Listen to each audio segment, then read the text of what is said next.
Hello and welcome back.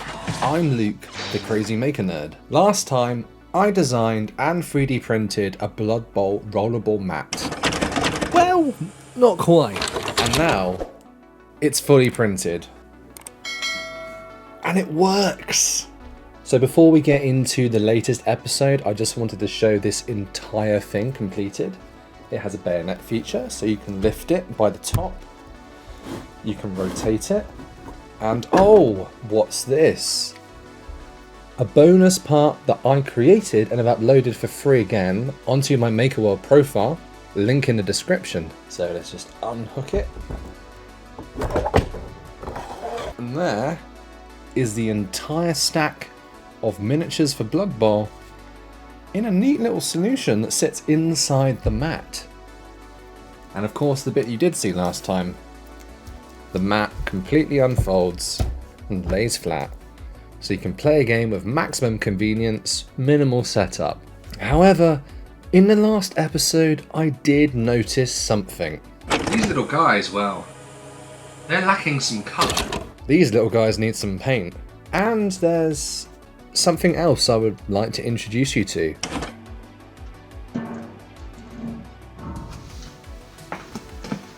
Riker manoeuvre. I want to introduce you to somebody who's been a part of my family for, let me think, at least 80 years?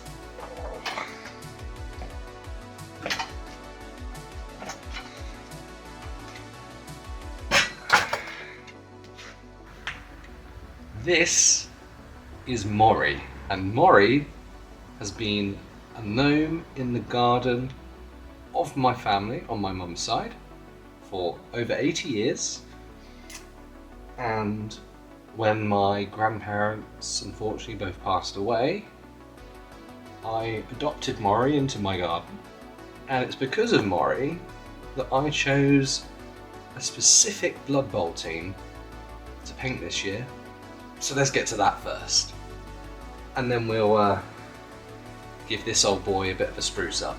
So today I'm going to walk you through my colour scheme for the gnomes, the foxes, and one of the pale animals like the badger and the goose. So sit back, grab a drink, and maybe your notebook if you want to do this yourself. Let's get painting.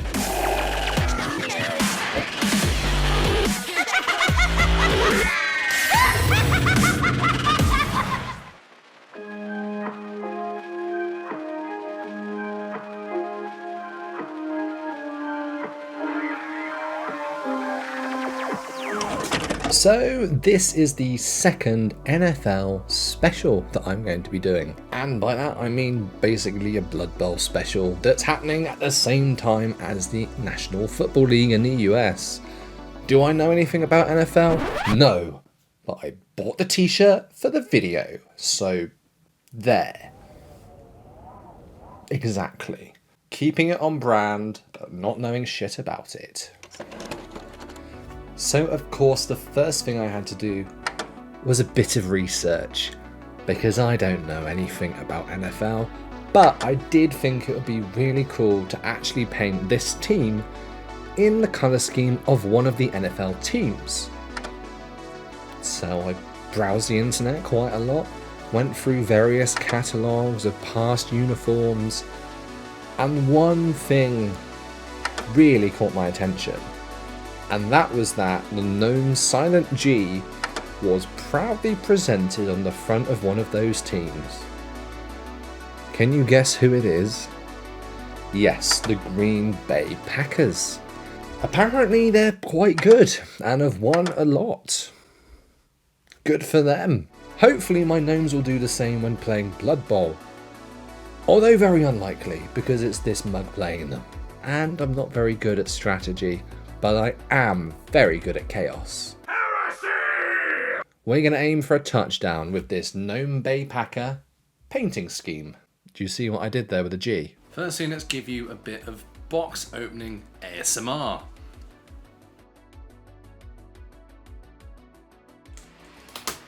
The gnome team comes in 2 sprues, which are duplicated, along with some decals and an instruction manual. So I very quickly put all of the gnomes together using Tamiya plastic glue, making sure to cover up all the seams with a little bit of extra glue here and there. Once they were all completed, I stuck them down to my spray sticks using a bit of blue tack, so I didn't have to worry about the rims getting nasty. And then I took them outside and I sprayed them with a bright green from Colourforge. I also resprayed the foxes to be orange and masked off, and resprayed the goose and the badger to be white. Now, throwback to a previous video, I got a lot of these comments. Now, the reason for this is I'm using the original Army Painter range, which I complained about so much whilst painting that miniature to my friend John on Discord. And this one's the same, mummy robes from Army Painter. Oh yeah, oh god, that is thick, with 2 C's. I'm currently using the original series, Oak Brown, and it's like, this is transparent. I really need some new paints, John. Like, he said this. The Army Painter thing, I didn't give to you, be my personal gift to you, I'll give you what you want as well. Let me just demonstrate. Here I am with neat Army Painter original series paint. As you can see, it's quite good when it's thick, but as soon as you start to thin it down and get less, and when you add a little bit of water to thin it down like you would on a wet palette, you actually end up with pigment separation. Very, very nasty pigment separation. So in the bin they go, and out come a new set.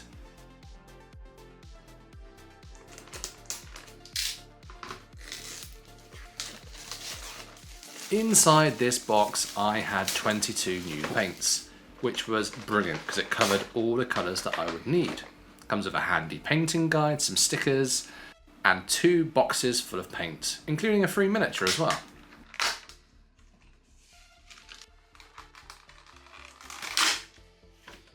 So I lined them all up, gave this one a quick go, and the consistency already felt fantastic, and when thinning it down, no pigment separation.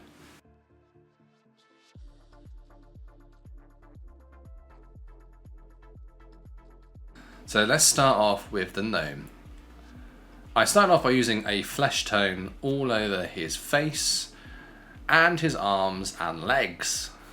I'm going with more of a citadel based way of painting here. We're going to do a base coat of everything, then we're going to do a wash and then a layer. Next up, the first coat of yellow, and it was very, very thin. To be expected from a yellow going on a dark colour, so a lot of coats of this are going to be needed. I also thought a similar thing with the orange. There was no pigment separation, but it was quite thin. So I just carried on layering and layering until the gnome was nice and bright.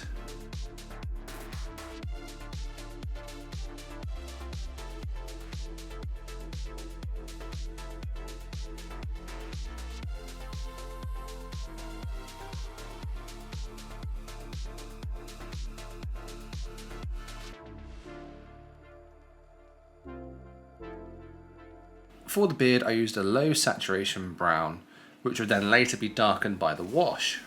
As you notice as well, I always flip-flop between colours as I paint. This is just the way I always work, trying to let one bit dry before the next. It's not necessarily the best way to paint, but it's how I have always painted and kind of self-taught myself to do it.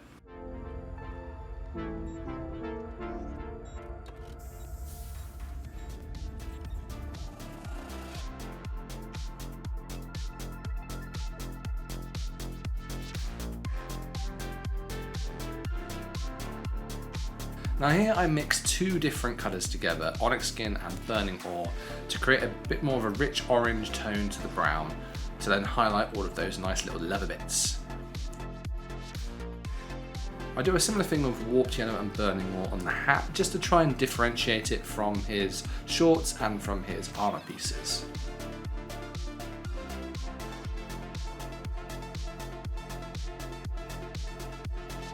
Olive drab seemed like the right colour because it wasn't the colour for the gnome, it was the colour for the helmet, along with a little bit of orange, just because it was kind of what the box art showed.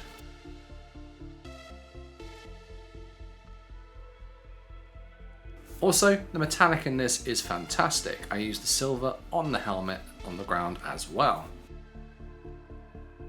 To make a bit more of a woody effect, I mixed matte black with that brown and then applied it to all of the vines around the helmet.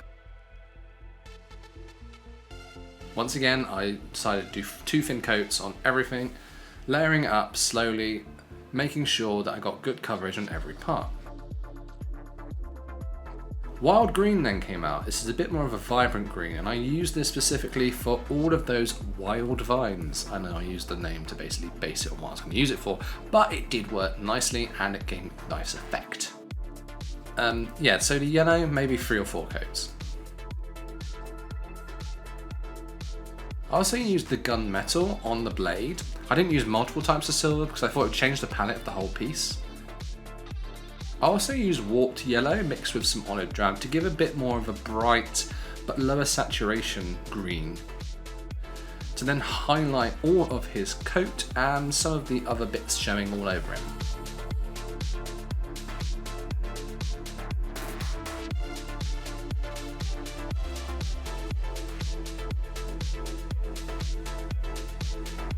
I did notice that when you mix the orange with other paints, it did also thin them down to the point that you need multiple coats, but this is okay. Once all the base coating was done, I used dark tone all over the gnome.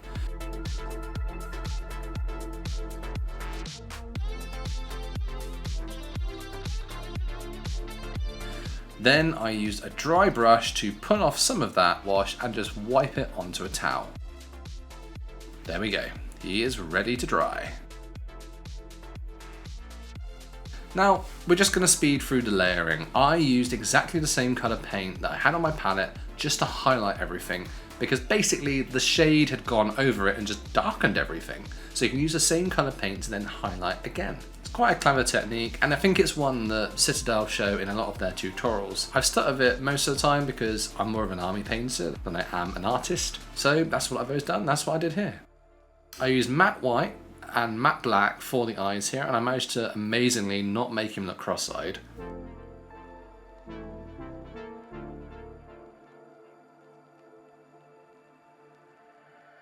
I also added a few more highlights around the beard, just bringing out a bit more of the high tones, and then I used the brown from the bottle straight away onto the base so that if any flocking didn't touch, you could see the dirt underneath. And there he is, all finished.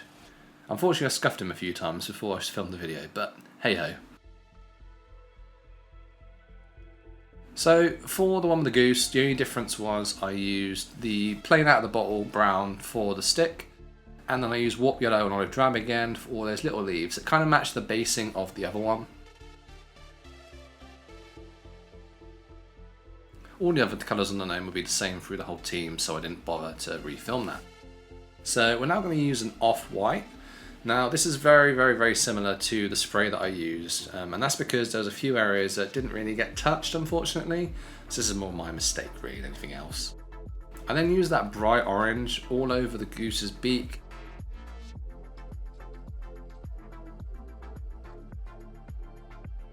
And then I flip back to matte black. Once again, I'm flipping between colours, so I use this for the eyes just to give them that dark colour straight away. And then I use that brown again to go over the cap that he's wearing. It's a little flying cap, so I figured I'd make it look like a World War II flying cap with that colour. Once again, I flip back to the orange. This time I do his feet. Making sure I hit all the spots. Using the yellow, I decided to also then colour in the bit of cloth that the little baby goose is stealing, so it kind of looked like a bit of the uniform being nicked. And then I went back over with the orange just to cover all of his little appendages.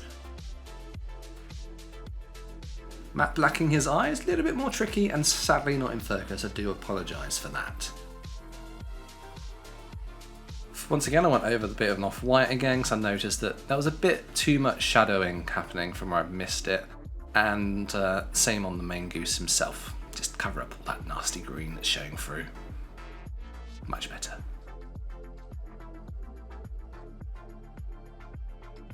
Now once it was all dry, I just went over the whole thing with dark tone again, As I said, I'm an army painter. I do this because it's the easy method to get shadows, and I'm trying to get this done quickly.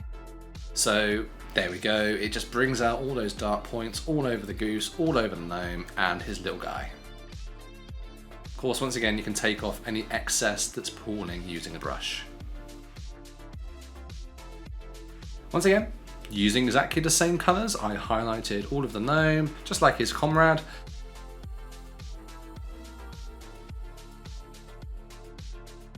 I also decided to add a little bit of tan colour around the bits of string on his staff, just to add a little bit more detail. But this wasn't necessary, to be honest. You could have just left it as it was. And then I moved on to highlighting the goose as well.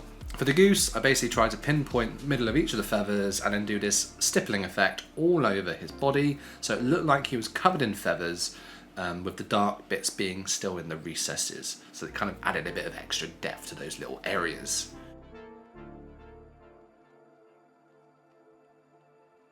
I also highlighted his face and other extremities that looked like they would have more light on them. I also did exactly the same stippling effect all over the little goose at the bottom, just so it was all in keeping. And there he is, all finished up, and I'm really pleased with this model. I actually really like the way that the feathers turned out for such a quick method. Next up, the fox. So he was sprayed in orange at the very start. So whilst I was essentially thinking, I decided to paint the ball brown. A very, very basic colour scheme, hopefully doesn't deter from the fox. I then went in and I started to do the inside of the ears, so they were black.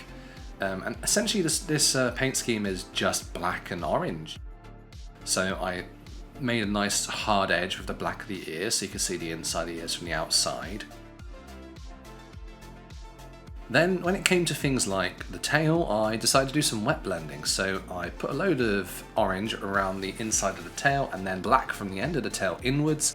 And then I kind of just mixed the two together on the model, going backwards and forwards, adding a bit more orange or adding a bit more black to either the end of the tail or the middle of the tail, until I was happy with the fact that it was blending from black to orange over the length of the tail.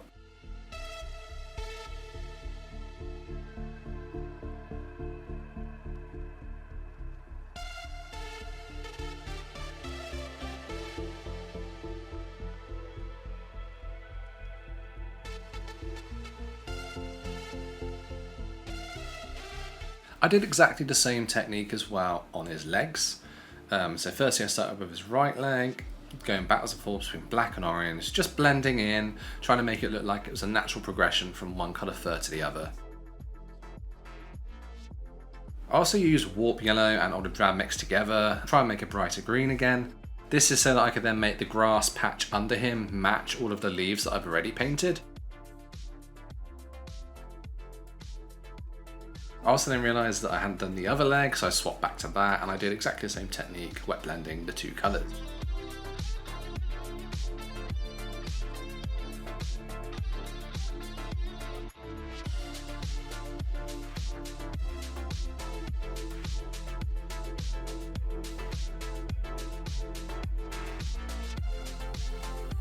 Once it was all drying, I just covered it in dark tone again, once again putting off excess afterwards using the brush.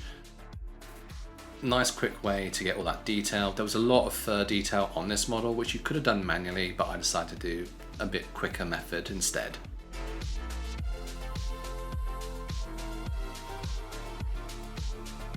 As soon as that was dry, I moved on to firstly the brown on the base, then I edge highlighted a load of the fox and also did this like stippling effect. I did it over some of the wet blending areas, but I think gave a nice effect of an extra layer of orange fur on top of that blending coloured fur. For the eyes, I did the same method again as well, with white first and then matte black as the pupil. I also added some white on the underside, but I must have missed the footage, so... And also added a bit more green. And there he is. He's all finished, looking lovely.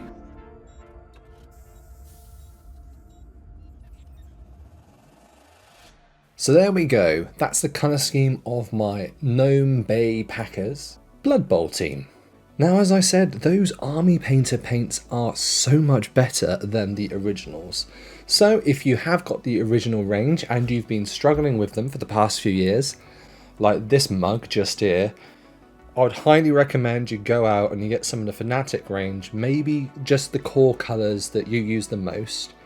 Give them a bit of a compare, and I think you'll find the results are a lot better than using the original range.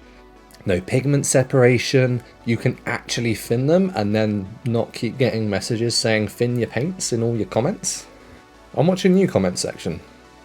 Not this time, please. I've tried my best here. But as I said, there's something else bolted onto this video. So, Maury, my great-grandfather's gnome, which we think might date back as far as the start of the 1900s. Now, he's looking a bit worse for wear at the moment, but with a very similar colour scheme to my Gnome Bay Packers, I hope to be able to restore him back to his former glory, probably with, dare I say it, the best paint job he's actually had yet. For cleaning off this old gnome, I firstly used just a brush, then I went in with a scouring pad to try and take all of that chipping paint off. I also gave him a base coat of some brick paint. This was so that even if the enamel was to wear off over time, he would still be protected for a little bit longer.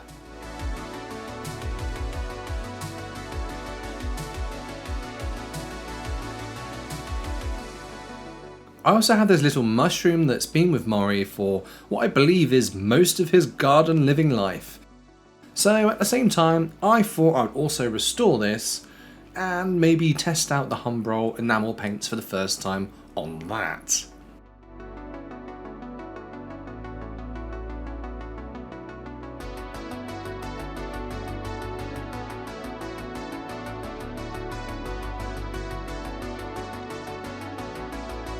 Now, the interesting thing that I didn't realise when I started, well, firstly, I covered the entire model in the base colours like I would a miniature, but then I had this inkling that, these paints have a longer work time. And because of that, I thought, maybe I should experiment with wet blending these paints because they seem to react in a similar way to oils. In fact, they're somewhere in between acrylics and oils when it comes to work time. You have a little bit less than oils, by a few hours, but you have a lot longer than the minutes of dry time with an acrylic paint.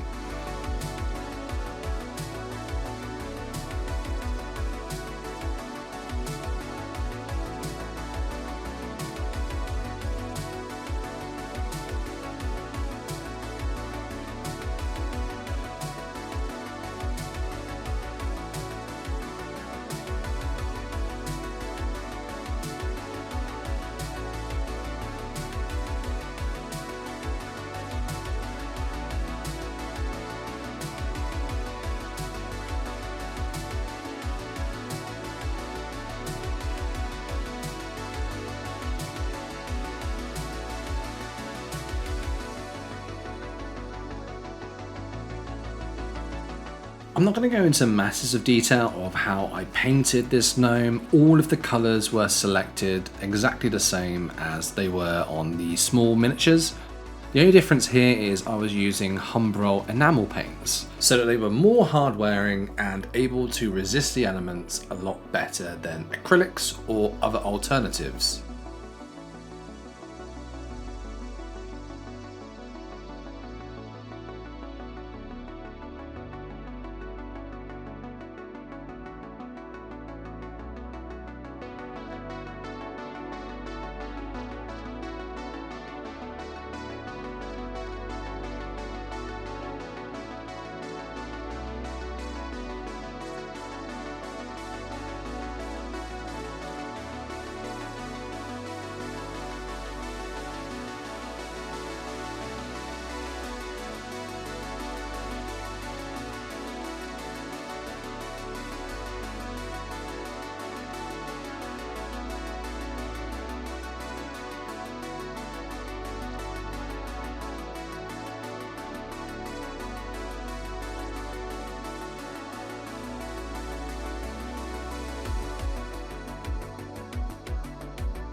When it came to wet blending on Mori, I was actually very selective. So I decided to have a go at this on specifically the yellow hat to give it a bit more of that orange tinge, similar to the miniatures. And I also decided to do all of the shading manually using this wet blending technique around all of his trousers, which took a lot longer than I expected. It's such a large surface. It wasn't something that I was expecting to do all over the model when I started, but it definitely was something I wanted to try out. When it came to, say, the boots, the jacket, the waistcoat, whatever you want to call them, I actually went with more high point highlighting with a slightly brighter scheme. This was done by just adding a little bit of white or a little bit of black for shadows and for highlights to the paint on my palette. And overall, I'm really happy with the way he's turned out. His rosy cheeks were wet blended, his face looks fantastic, and I do think this is probably the best, if not one of the best, paint jobs that Mori has ever seen in his 80 plus years of roaming gardens for my family, guarding those precious crops and vegetables and all sorts of goodness.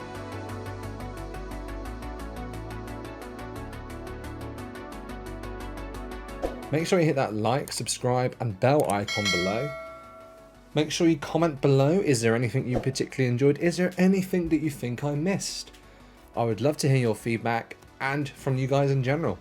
Also, if you want to see how I built this Bloodbowl pitch, make sure you click the link just here. Make sure you check out my Maker World where you can find the original version with the plain lid and the fancy lid that I've now done as a little thank you for the amount of people that have already downloaded it and the amount of people that already watched that previous video.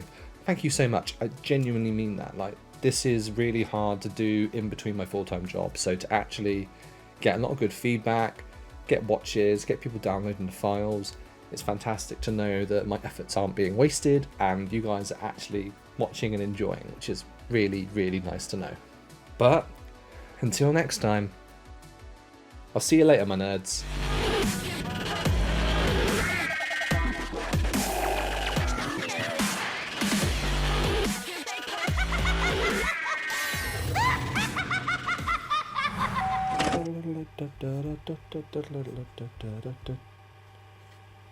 What are you still doing here? Go paint some stuff.